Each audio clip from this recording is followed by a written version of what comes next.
You know that moment, and I know you've had it, where you open your banking app, you see your balance, and for just half a second you do the math in your head.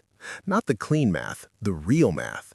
Rent, food, maybe that subscription you forgot to cancel, the what if something breaks next month math. And you're not broke exactly, but you're not relaxed either. You're in that weird middle zone where you're surviving, maybe even investing a little, but deep down you feel like you're standing still while the world is sprinting past you. That's kind of where I live mentally, honestly. My name is Mark, and I spend way too much time thinking about money, technology, human behavior, and why certain ideas, the really uncomfortable, mind-stretching ones, always sound crazy right before they reach $1 trillion. That's not the point. The point is understanding why serious, smart people are even saying that sentence out loud without immediately apologizing afterward. Because once you see the stack, the layers underneath the claim, different, faster, stranger, uneven. And if you understand that, you don't just watch this story, you position yourself inside it. So yeah, let's talk about why Tesla investors are suddenly sitting there, kind of speechless. Sale. Right now, the largest companies in the world are worth, what, $2–3 trillion? Apple, Microsoft, Saudi Aramco on a good day. So 100 charted with that exact feeling. Railroads, electricity, the internet, smartphones. People didn't argue against them with spreadsheets at first. They argued with vibes. That's too big. That's unrealistic. There's no way down into other systems. That's the part people miss. Think about it this way. If Tesla were just a car company, even the best car company ever, there's a ceiling, a hard one. Margins and once you see it that way, the number doesn't feel small. It feels dangerous. Because dangerous ideas change behavior. Why this matters to you? If you dismiss things purely because they sound big, you train yourself to arrive late. You don't need to believe the outcome, but you do need to understand the direction.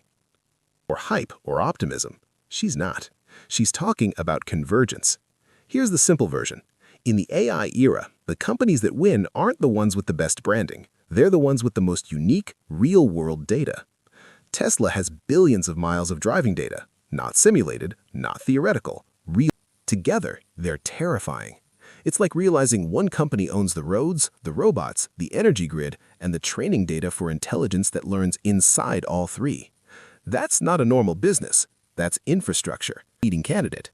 That's the moment people go quiet. Because now the implication isn't synergy, it's dominance. Why this matters to you?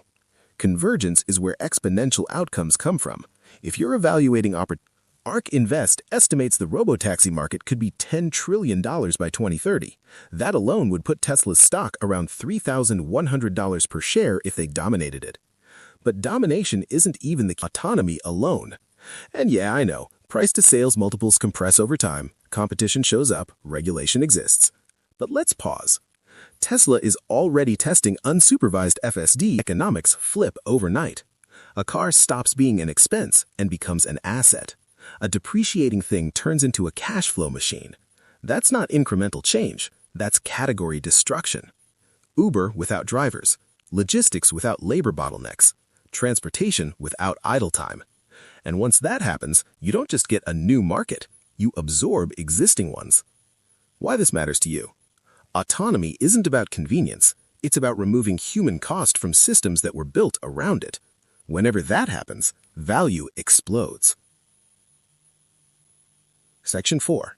Optimus. Why the labor market is the real prize. This is where my brain starts overheating a little bit. Optimus isn't about robots dancing on stage. It's about replacing tasks, not jobs, across the entire global economy. Morgan Stanley estimates the humanoid robot TAM at $5 trillion. Others say $7 trillion. Musk says the real TAM is effectively infinite. And he's not wrong. Global labor compensation is roughly $40 trillion per year. If Optimus captures just 5% of that over 10 to 15 years, that's $2 trillion in annual revenue. At a 13 times multiple, that's $26 trillion in market cap from robots. And that's not even assuming insane margins. Just 30% gross margin puts you at hundreds of billions of dollars in profit annually. This isn't sci-fi. It's supply chain logic applied to intelligence. Factories don't sleep. Robots don't unionize. They don't get sick. They don't quit. And once the cost curve drops below human labor, adoption doesn't happen slowly.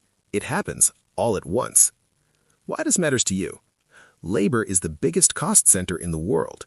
Any system that meaningfully replaces it rewrites economics. Section 5. Energy, the quiet giant everyone ignores. Energy doesn't trend on Twitter. It doesn't feel exciting, which is exactly why it's dangerous to ignore. Tesla deployed over 14 gigawatt-hours of energy storage in a single quarter. This business is scaling faster than EVs did at the same stage, and barely anyone prices it in. Data centers, AI training, grid instability, renewable storage. Energy is becoming the bottleneck of intelligence. And Tesla doesn't just store energy, they integrate it. Software, hardware, deployment. This is the kind of business that looks boring until suddenly it's foundational. Why this matters to you? The unsexy layers of technology are usually the most durable. If you only chase excitement, you miss compounding. Section 6. The manufacturing flywheel. Why this isn't just a bet. Here's where skeptics make a fair point. All of this requires execution at a scale Tesla has never demonstrated simultaneously. Autonomy, robotics, energy, manufacturing. That's not trivial. That's brutal. But Tesla just broke ground on a standalone Optimus factory targeting millions of units per year. They're repurposing vehicle lines for robots. That tells you where management thinks margins will live. Manufacturing isn't a support function for Tesla. It's the weapon. Why this matters to you? Execution risk is real, but so is optionality. The upside exists because the challenge is massive. Section 7. So, is $100 trillion realistic? Here's my honest take. Tesla alone hitting $100 trillion, that requires everything to go right. Autonomy at scale, robots adopted globally, energy dominance, no fatal regulatory roadblocks. That's a high bar. But $30 or $40 trillion, that's disturbingly plausible. And if Tesla converges with SpaceX, xAI, and the rest, now we're talking about something else entirely. At that point, $100 trillion isn't about valuation. It's about inflation, currency, and what money even means in a world where intelligence is automated. Why this matters to you?